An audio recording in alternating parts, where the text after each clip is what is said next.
All right, y'all, welcome back to the show. It's AntiWar Radio. Next up is the other Scott Horton. He is the heroic anti-torture human rights lawyer and contributing editor of Harper's magazine. He writes a blog there called No Comment, harpers.org/subjects/no comment.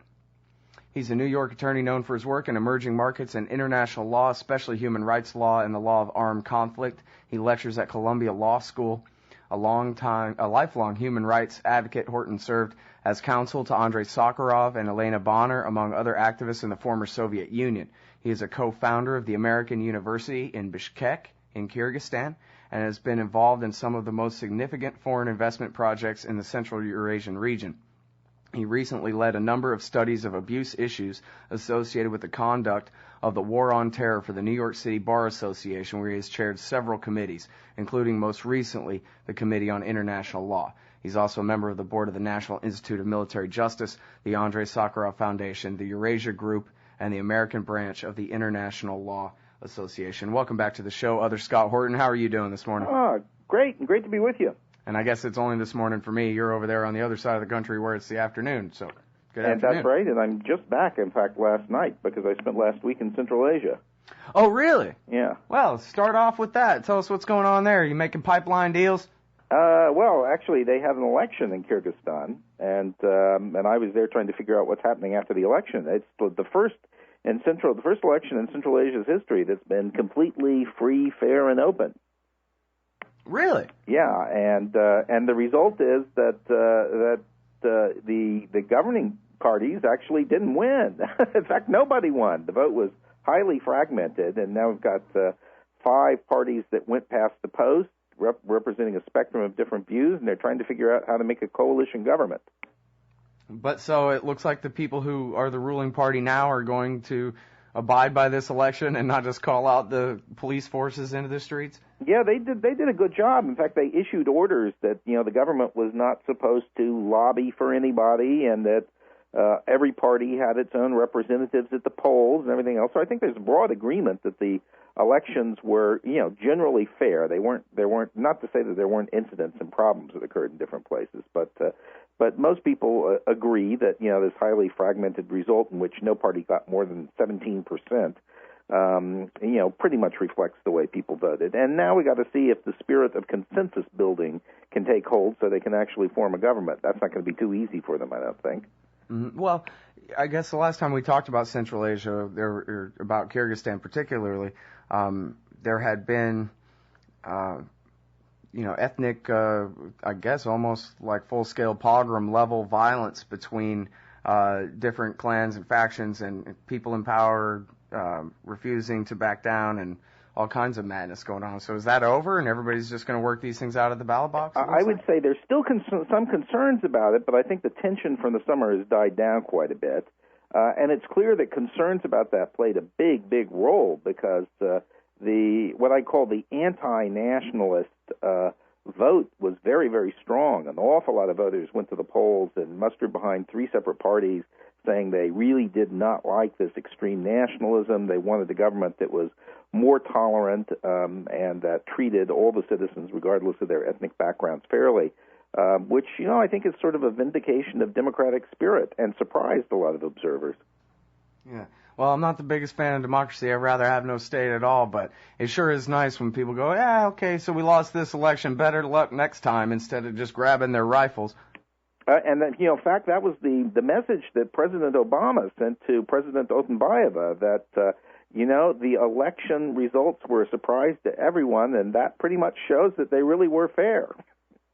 Right. Okay, right on. All right, so now let's talk about the most important thing in the world, which is the biggest leak in the history of the world, and that is the Iraq war logs that WikiLeaks put out over the weekend, basically. And one of the most important stories from that, as told by The Guardian, for example, in their article, Iraq War Logs Secret Order That Let U.S. Ignore Abuse, is about something called Fragmentary Order, or Frago, 242.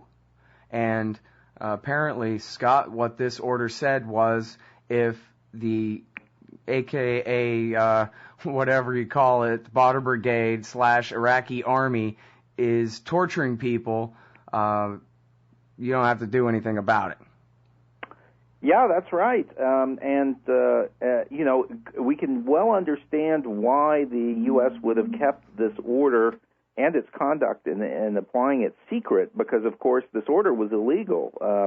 The U.S. had a very, very clear obligation under international law, to intervene and to stop torture. It also had an obligation, if it knew that the government was engaging in torture, not to turn prisoners over. And they basically disobeyed that. And we had a couple of reported incidents back during the war in which officers, in one case a general, in one case a troop of guardsmen from Oregon, observed the Iraqi police or Iraqi military actively engaged in torturing people, and they intervened and stopped them. We were hearing from back channels after these incidents occurred that, it seems like people, actually not so much the Baghdad command, but political figures in Washington really didn't like this. And it seems that, there was a decision made in the Pentagon or in Washington, maybe even in the White House, to stop this process of intervening to block torture. And I think the attitude seems to be, well, torture is a legitimate practice of governments, and, if the Kyrgyz government if the Iraqi government wants to go out and torture people, that may not be great, but, it's their prerogative to torture. We're not going to stop them from doing it. After all, we do it too. This Convention Against Torture, who cares about that? I'm putting a little bit of sarcastic twist on it, but not that much. But I think the real major objection that they articulated went like this. Our drawdown in Iraq assumes that we're going to be turning over all these prisoners to the Iraqi government.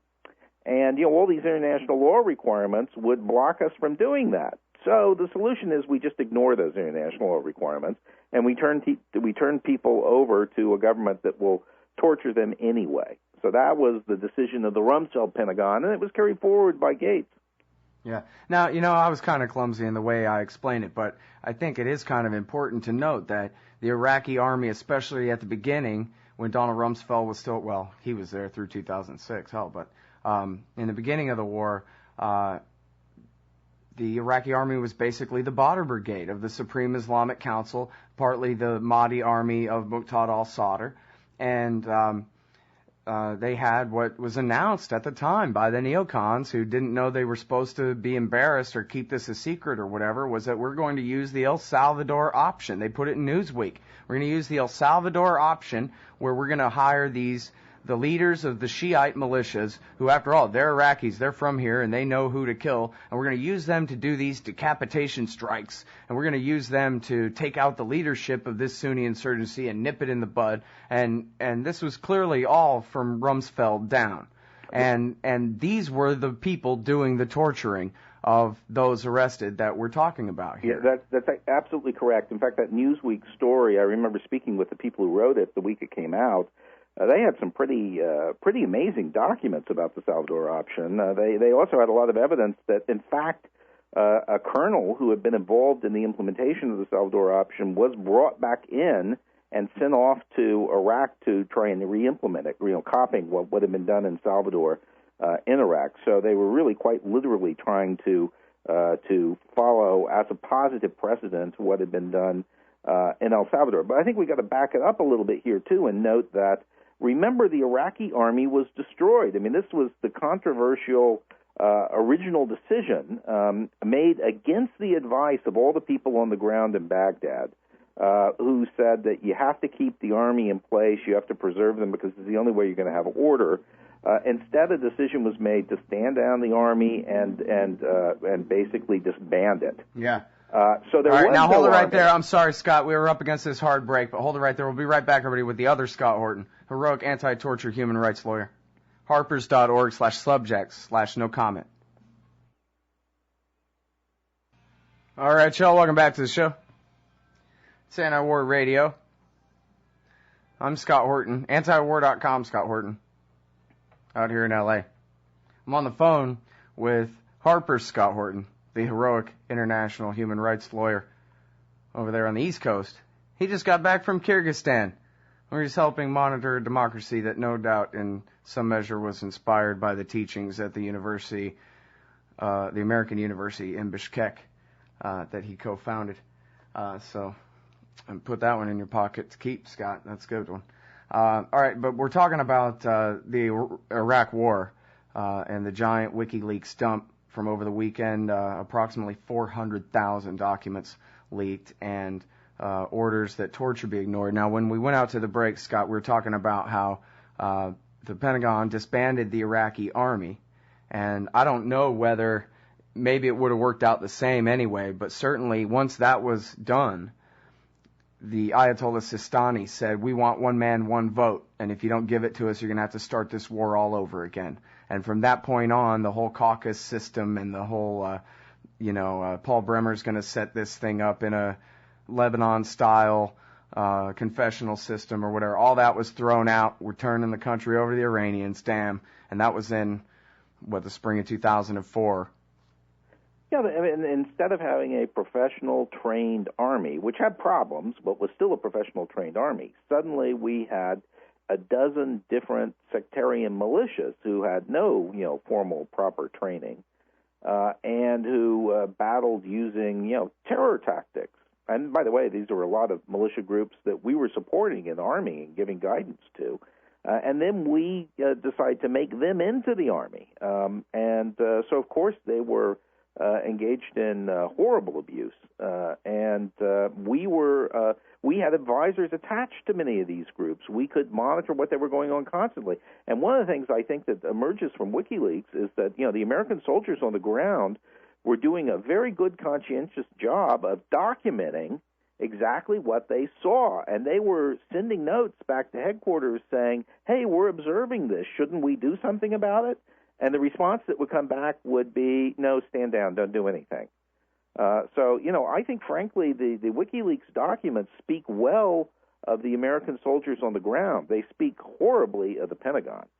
Well, and, in case people aren't too familiar with this, maybe they, weren't paying attention to foreign policy back then, but now they are, or something like that. We're talking about absolute medieval worst forms of torture, drills through the shoulders and into the brain, and the worst kinds of electroshock, and the wax museum of torture. That's what was happening to the Sunni insurgents abducted by the Badr Corps and the Mahdi army. About anything that is remotely borderline. This is like no one is going to. There were many, many documented cases of the use of the electrical drill. Actually being used to drill into people's skulls. Yeah. And so when I first saw this Guardian story, the first thing I thought of, and I thought it was, I couldn't figure out whether it was Tommy Franks or Richard Myers, whatever. I'm Googling around trying to find it. Finally, I found it, and it was General Pace, who was the former chairman of the Joint Chiefs of Staff. And it was in the end of 2005. He did a joint news conference with Donald Rumsfeld, and the subject of detainee abuse under the so-called Iraqi army came up. And General Pace said, quote, "It is absolutely the responsibility of every U.S. service member, if they see inhumane treatment being conducted, to intervene to stop it." And Donald Rumsfeld basically interrupted him the way I remembered it and said, "Yeah, but I don't think you mean they have an obligation to physically stop it," he said. "It's just to report it." Pace stood his ground. I'm now reading from an article at 89.3 KPCC's website. Pace stood his ground, informed by the U.S.'s military's own guidelines. Quote, "If they are physically present when inhumane treatment is taking place, sir, they have an obligation to try to stop it." This is the general correcting Rumsfeld's attempted correction of him about what is the military law when it comes to things like this. That's right. And what General Pace says is exactly correct. There's never been any ambiguity about what military doctrine and military law require. They require intervention to stop it if it's observed. And it's very, very clear here that Rumsfeld and his politicals, and we're talking mostly, the neocon, little cohort of advisors around him, decided they wanted to stop that. And, just as you saw in that press conference, it's clear that what happened behind the scenes is that the professional military and their rules were overridden by Rumsfeld and his team, who basically required them to disobey the law because the requirements of the law are completely clear. Rumsfeld required them to ignore the law. And what this means is that responsibility for this misconduct and these violations of the law doesn't rest with the American soldiers out in the field. It rests directly with Donald Rumsfeld. He's the one who made that decision. He's the one who pushed it through. He, therefore, bears the legal responsibility for the violations. Well, and here's the thing. Well, there's a couple of things here. I guess just put this one aside because I'll forget by the time I get to it.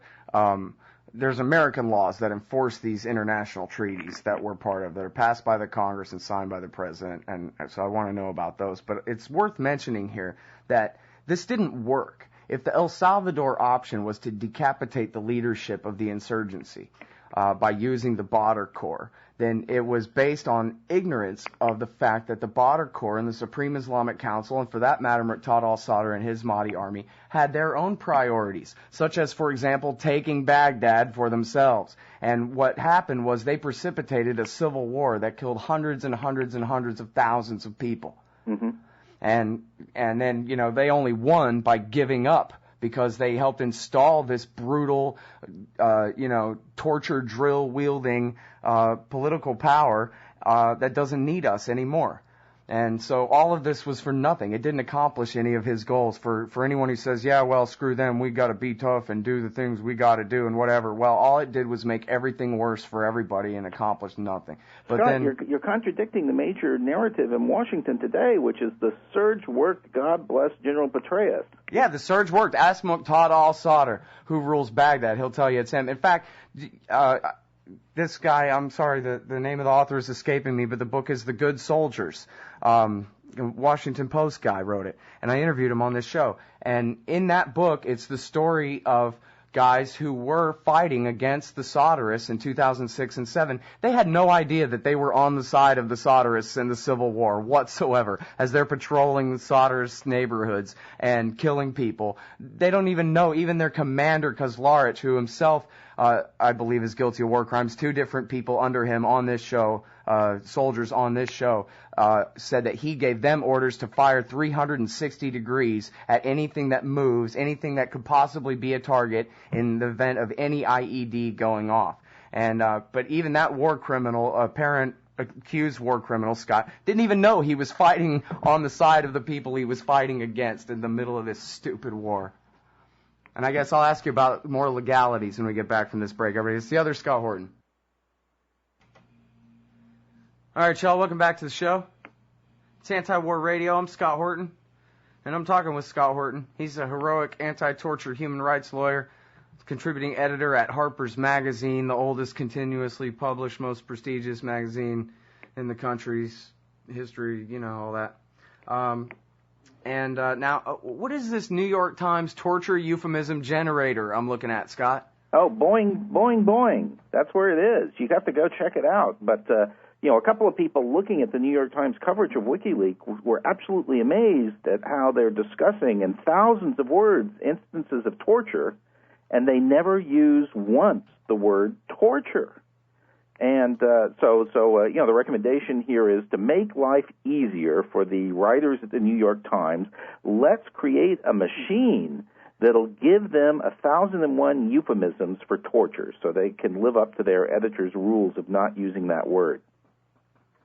Because the New York Times rule is that nothing the United States does or is involved with constitutes torture. So if there's U.S. involvement, they have to use a different word than torture. It's harsh interrogation techniques to, put a drill through somebody's head or burn them to death or that kind of thing. But you just have to go to boingboing.net/2010/10/22 torture, and you'll see there the proposal for the device. Awesome. That sounds like a lot of great fun.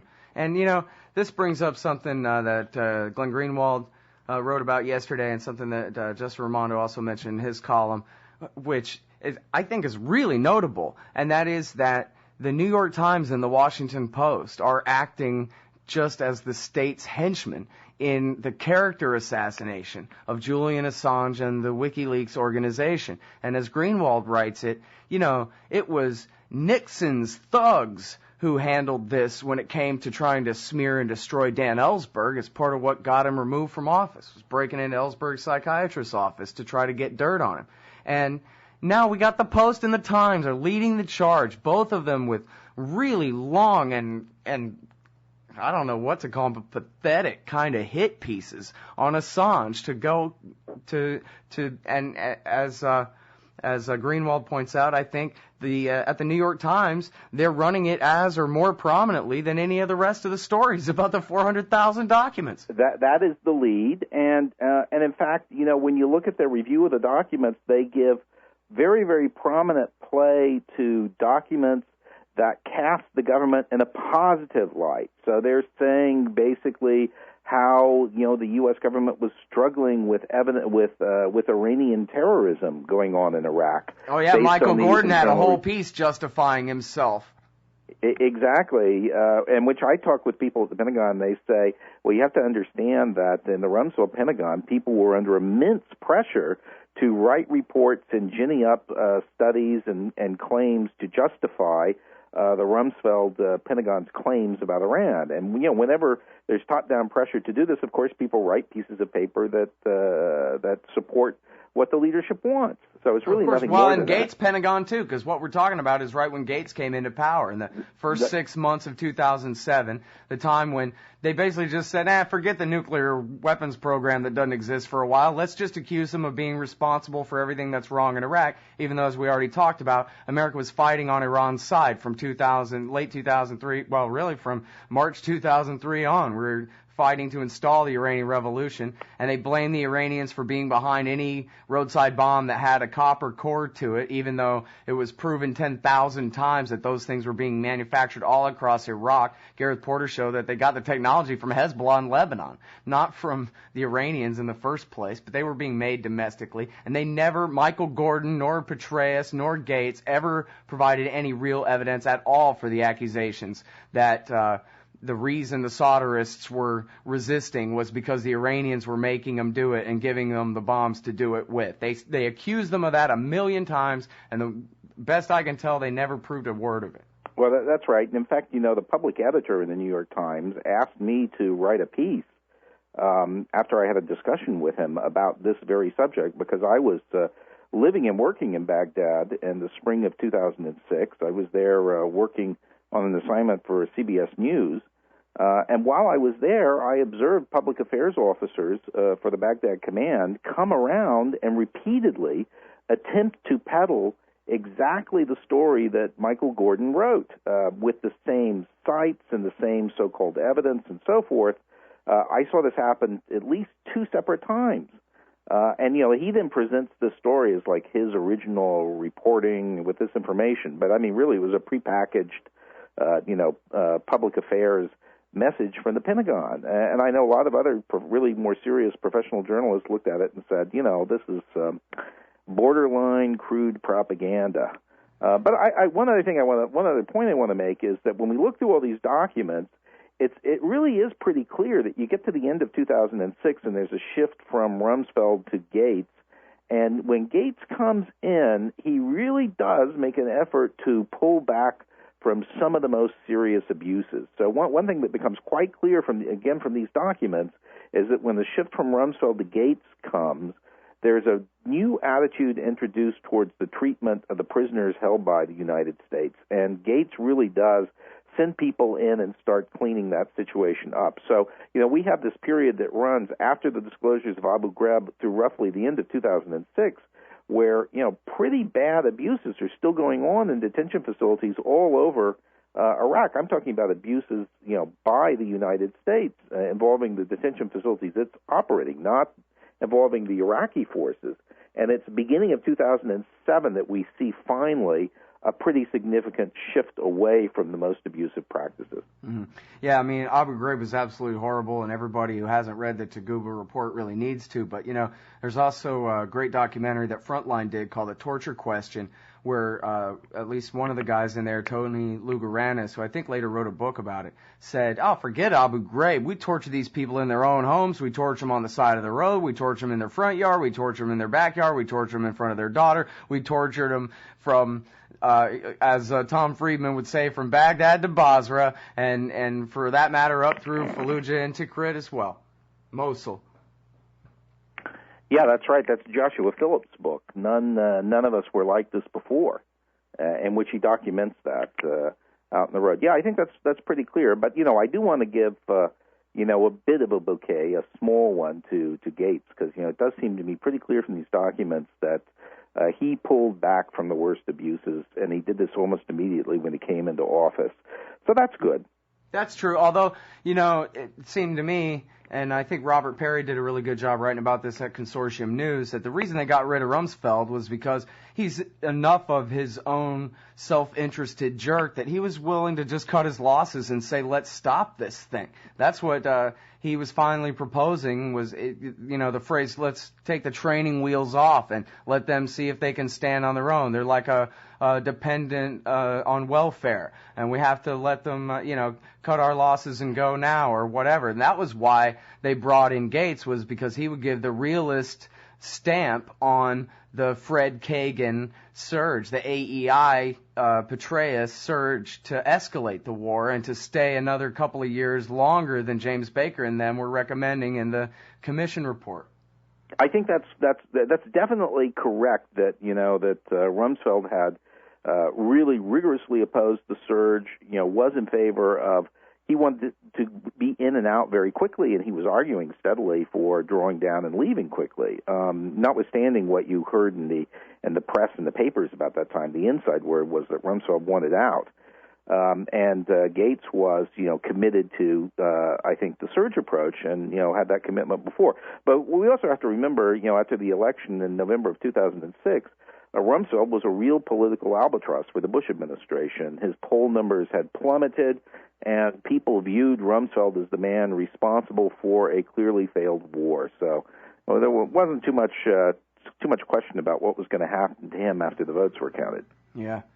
If they'd only listened to Sandra Day O'Connor and James Baker III of all people, we'd have been out of there in 2008. Or at least down to these troop levels in 2008. All right, one more segment with the Other Scott Horton. We got some legalities and some WikiLeaks to talk about here. It's AntiWar Radio. Hang tight.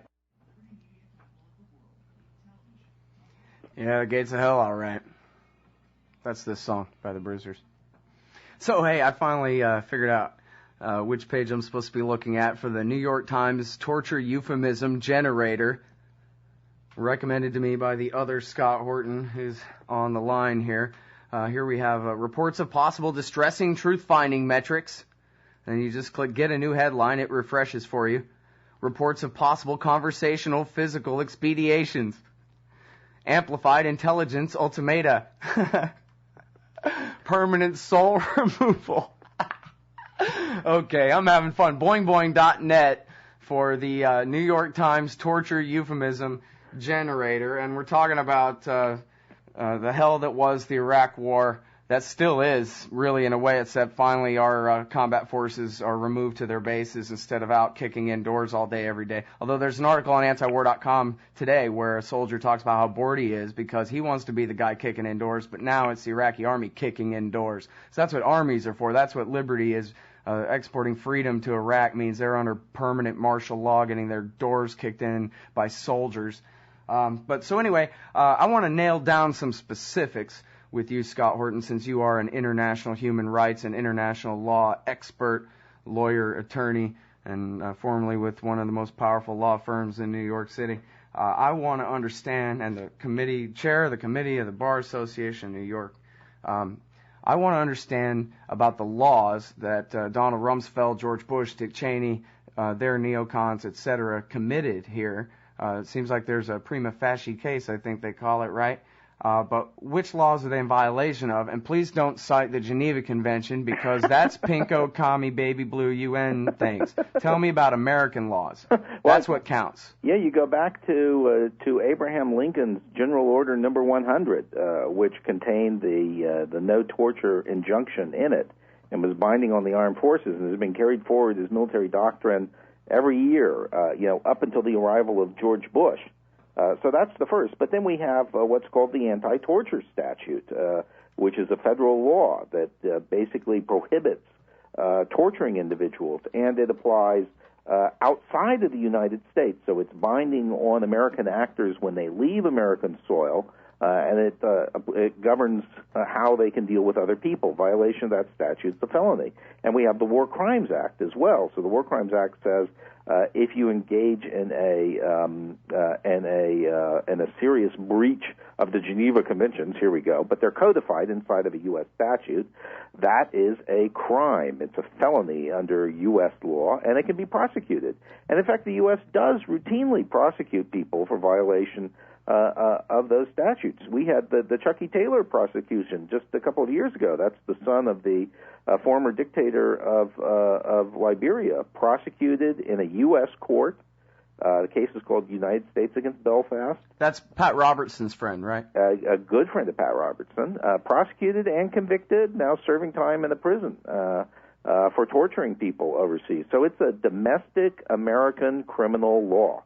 Mm-hmm. And now, the War Crimes Act and the Anti-Torture Statute, one of those was signed by Ronald Reagan. The other was passed by majority Republican House and Senate under Newt Gingrich and Trent Lott, right? That's so exactly this isn't right. just like Jimmy Carter and the wimpy Democrats or something like that, right? No. We've got to cover our right flank here, Scott. Well, let's be clear about this. The anti-torture laws in America are completely Republican, beginning to end, every one of them.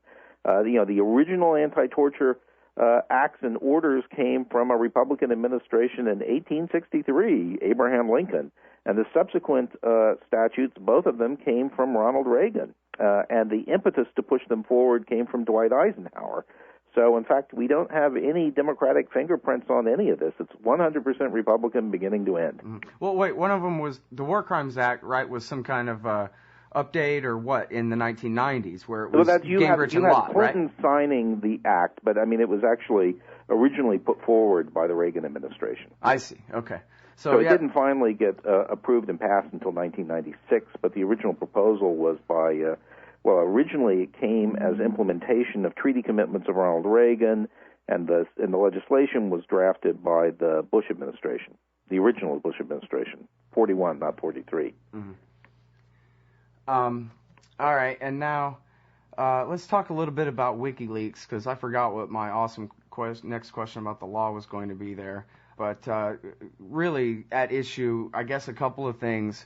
Primarily I'm distracted. I'm looking at this Frago 242. This is the torture order there. This is so far the big headline from the WikiLeaks. Yeah, they've really made an issue out of WikiLeaks itself, and so I was wondering really what your take on WikiLeaks is. That fragmentary order clearly violates the law, and the order, as General Pace described it at that press conference, he described exactly what the law requires, which was written up in field manuals and was military doctrine of the United States for more than 100 years, and he correctly described it. So this fragmentary order appears to have come from that pushback from Secretary Rumsfeld, and it is squarely contradictory to what the law requires. So it's astonishing, but I think we can well understand why they kept it secret. But let's talk about something else here, too. Remember, just before the WikiLeaks stuff broke, we got these dramatic statements put out by the Pentagon saying, first of all, there's nothing interesting here. Just move along. You already know all this stuff. And those statements issued by the Pentagon, they say down below, oh, and by the way, we haven't seen the new materials. So, how can they say that if they haven't seen them? It's completely ridiculous. And then they make the accusation again that the disclosure of these documents, parentheses, which we haven't seen, close parentheses, jeopardizes the safety of American soldiers fighting in Iraq and Afghanistan. And remember, with the last set of leaks, They made exactly the same accusation repeatedly. I think we can count more than 20 times that accusation was stated by public affairs officers and senior officials at the Department of Defense. Chairman Levin from the Senate Armed Services Committee wrote a letter to Gates saying, this is a very serious accusation. Can you please tell me the factual basis for this claim? And Gates sent a letter in response saying, well, having fully reviewed it now, I can tell you that there's no basis for this claim, and it really didn't in any way jeopardize American soldiers. So there you go. I mean, they rush out aggressively with baseless statements, and then when pressed, under oath, giving testimony to a congressional committee, they acknowledge it's not true.